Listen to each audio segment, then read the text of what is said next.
Assalamualaikum warahmatullahi wabarakatuh. Perkenalkan, saya Septi Juliasari dari kelas 5B dengan NIM 126209201037 dari Fakultas Tarbiyah dan Ilmu Keguruan dan Prodi Tadris Ilmu Pengetahuan Sosial.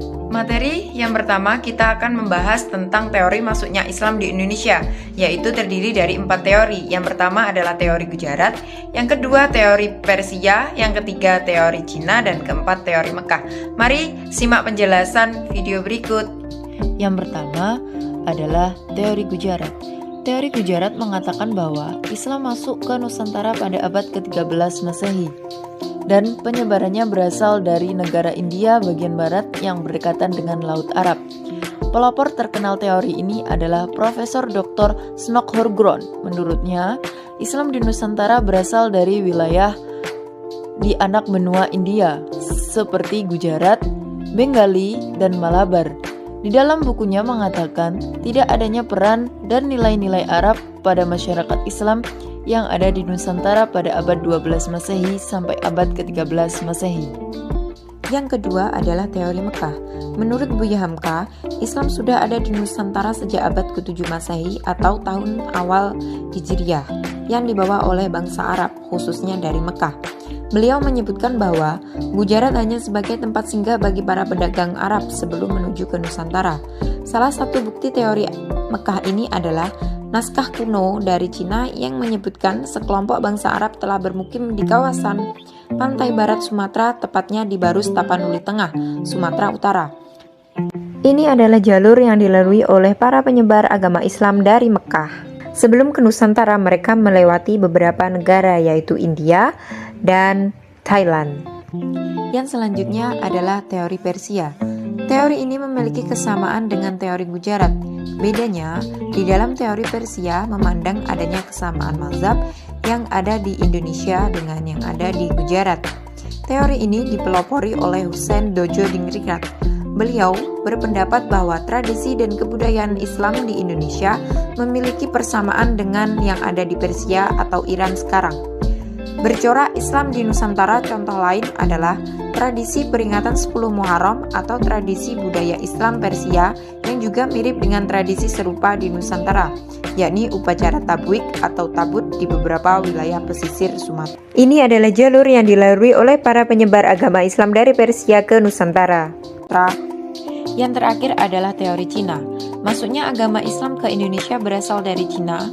Agama Islam sendiri berkembang di Cina pada masa dinasti Tang 618 sampai 905 Masehi. Islam masuk ke Cina sendiri dibawa oleh panglima muslim yang bernama Sa'ad bin Waqqaf yang berasal dari Madinah pada masa kekhalifahan Utsman bin Affan.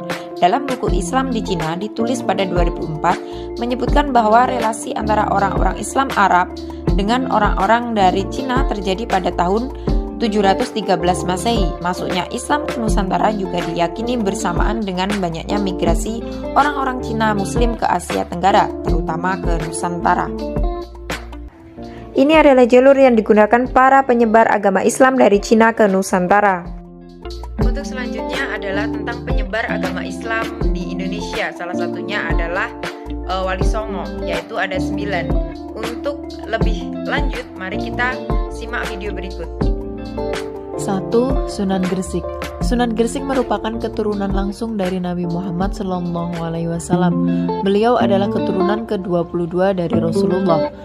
Nasab Maulana Malik Ibrahim tercatat dalam Ensiklopedia Nasab Ahlul Bait yang merupakan kumpulan catatan dari Al-Husain. Ia lahir di Samarkand, Uzbekistan. Sunan Gresik banyak sekali dianggap sebagai wali yang pertama kali menyebarkan Islam di Pulau Jawa. 2. Sunan Ampel. Riwayat mengatakan bahwa Sunan Ampel adalah anak dari Ibrahim Zainul Al-Akbar. Ibunya adalah seorang putri Campa yang bernama Dewi Chandrawulan, yang merupakan putri dari Raja Campa terakhir dari dinasti Ming. Meskipun bukan yang pertama menyebarkan Islam di tanah air, Sunan Ampel sudah dianggap sepuh oleh para wali lainnya. Ia memiliki pesantren di Ampel Denta, Surabaya, yang menjadi pusat penyebaran agama Islam tertua di Jawa. Beliau memiliki ajaran yang terkenal yaitu Moh Limo atau biasa disebut dengan Moh Judi, Moh Ngombe atau tidak minuman keras, moh maling, tidak mencuri, dan moh madon, tidak berzina. Beliau wafat pada 1481 Masehi di Demak dan dimakamkan di dekat Masjid Ampel, Surabaya. Yang ketiga, Sunan Bonang. Sunan Bonang atau Maulana Magdum Ibrahim. Sunan Bonang adalah putra dari Sunan Ampel dan Nyai Ageng Manila. Semasa hidupnya, Sunan Bonang berdakwah melalui kesenian agar bisa menarik masyarakat Jawa untuk memeluk agama Islam. Lagu Wijil atau Tombo Ati yang dipopulerkan oleh Opik adalah hasil karya dari Sunan Bonang untuk menarik masyarakat masuk Islam. Keempat, Sunan Derajat. Sunan Derajat atau Raden Qasim yang juga putra dari Sunan Ampel, dikenal oleh masyarakat di seluruh tanah air sebagai Sunan Derajat. Agama Islam di Indonesia menggunakan kegiatan sosial sebagai ujung tombaknya. Orang yang mempelopori penyatuan anak yatim dan juga orang-orang sakit. Selain itu, Sunan Derajat banyak sekali berdakwah kepada masyarakat umum, mengedepankan sikap dermawan, kerja keras, dan juga meningkatkan kemakmuran rakyat sebagai pengamalan agama Islam. 5. Sunan Kudus. Sunan Kudus memiliki nama lengkap yaitu Ja'far Shodiq. Beliau adalah cucu dari Sunan Ampel dan putra dari Sunan Ngandung bersama dengan Syarifah Ruhil.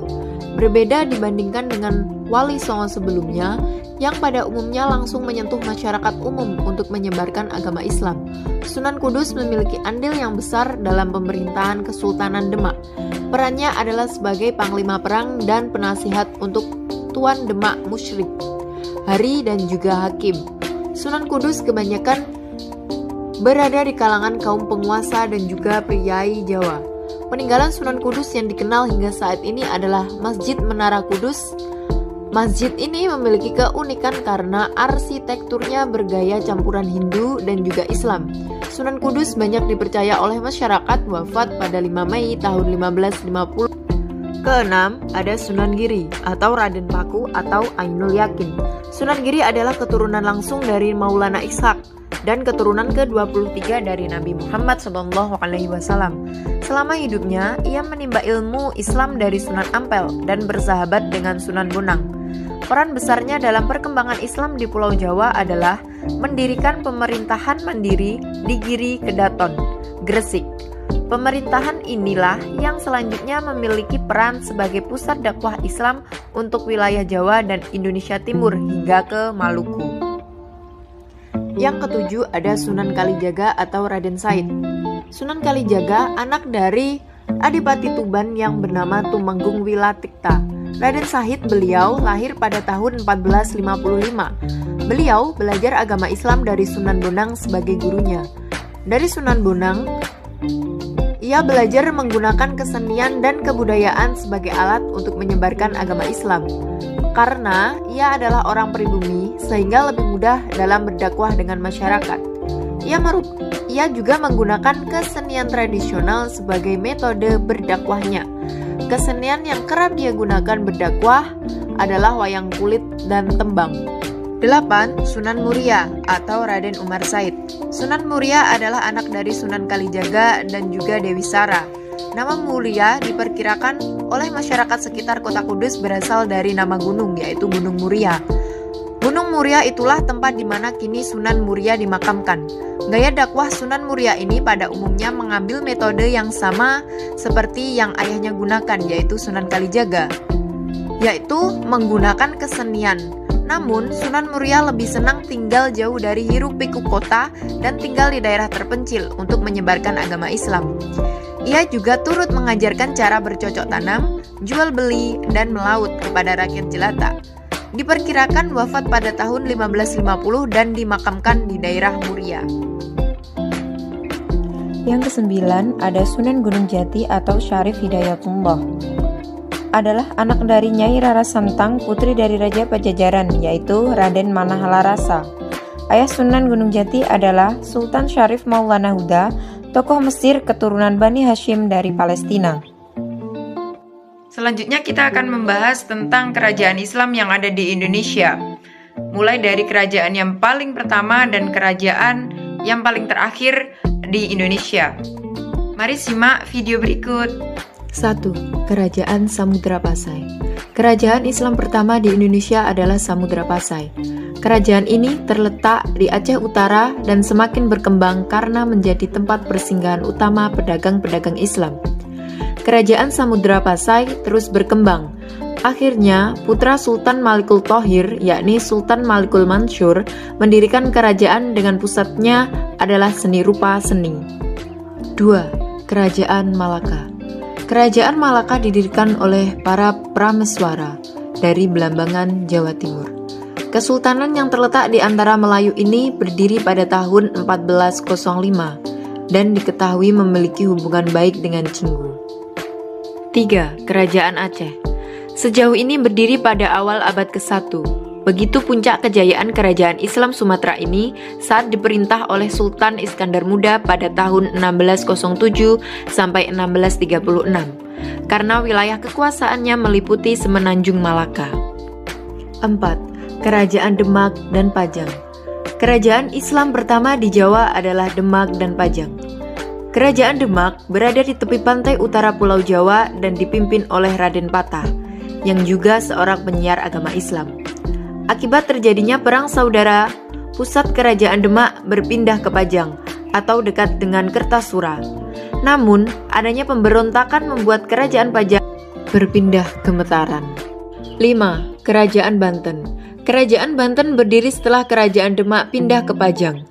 Kerajaan ini dipimpin oleh Sultan Hasanuddin dan berada dekat dengan Sulat Sunda, sehingga menjadikannya sebagai pusat wilayah yang strategis. Namun, kerajaan ini harus bubar karena pergantian raja kala itu masih berusia kanak-kanak. Terlebih lagi, di waktu yang sama, Belanda mulai sampai di pelabuhan Banten. 6. Kerajaan Cirebon. Kerajaan Cirebon dipimpin oleh Fathahillah. Hebatnya, selama pemerintahan Fathahillah berkembang, agama Islam sangat pesat sehingga memiliki hubungan yang baik dengan kerajaan Mataram. Namun, kerajaan ini terpaksa dibagi dua menjadi Kanoman dan Kecirebonan karena pengaruh VOC. 7. Kerajaan Mataram. Kerajaan Islam di Indonesia yang lain adalah Kerajaan Mataram.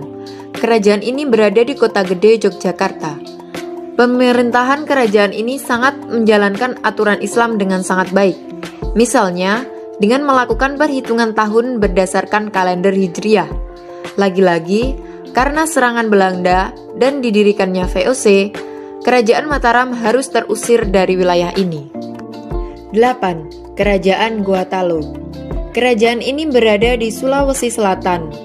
Perkembangan kerajaan ini sangat pesat, karena letaknya strategis dengan jalur perdagangan dan persinggahan dari Ternate dan Tidore. Semenjak agama Islam berkembang pesat, Raja Goa Dinodaeng Mandariban dinobatkan menjadi Sultan Alauddin, Raja Goa atau Makassar.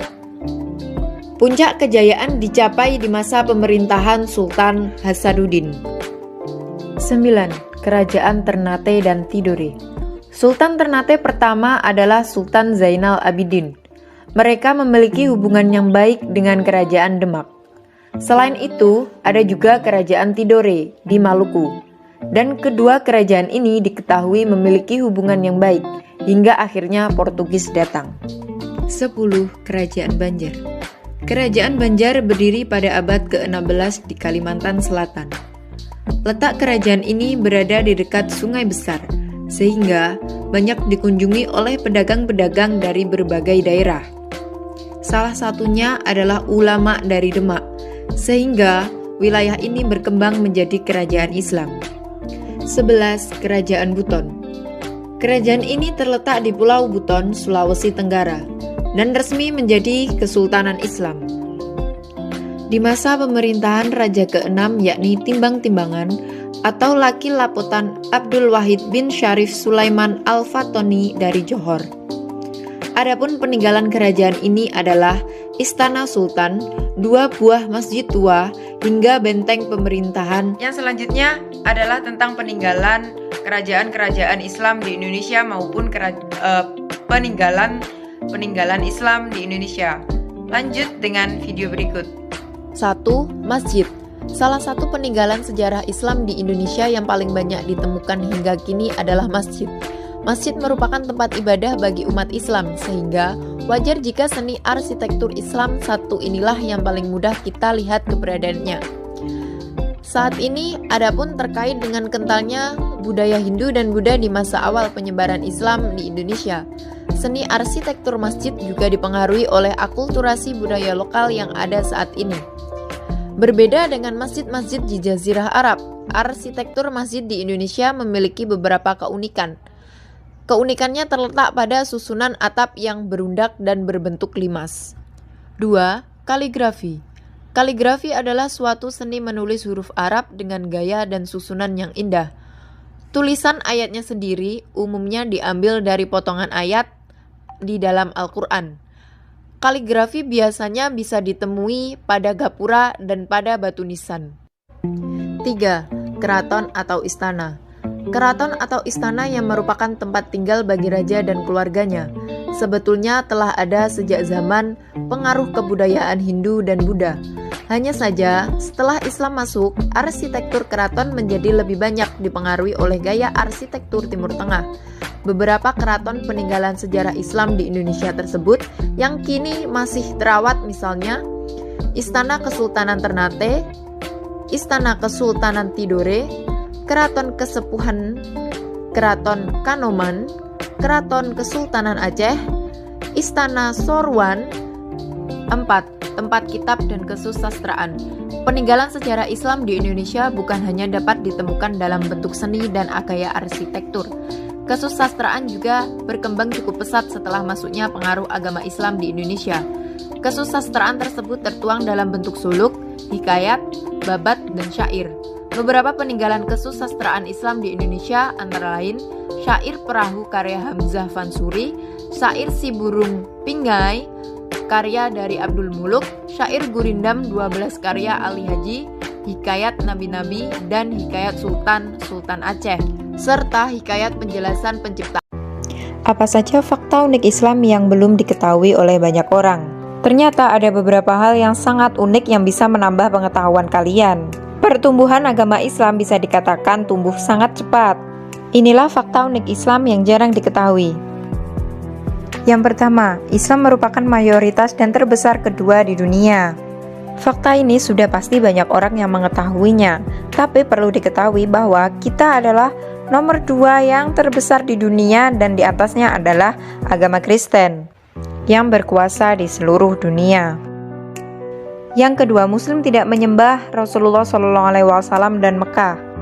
Fakta yang perlu diketahui bahwa umat Islam tidak pernah menyembah Nabi Muhammad SAW dan Mekah, hanya saja mengimani dan mencintai sebagai Rasul.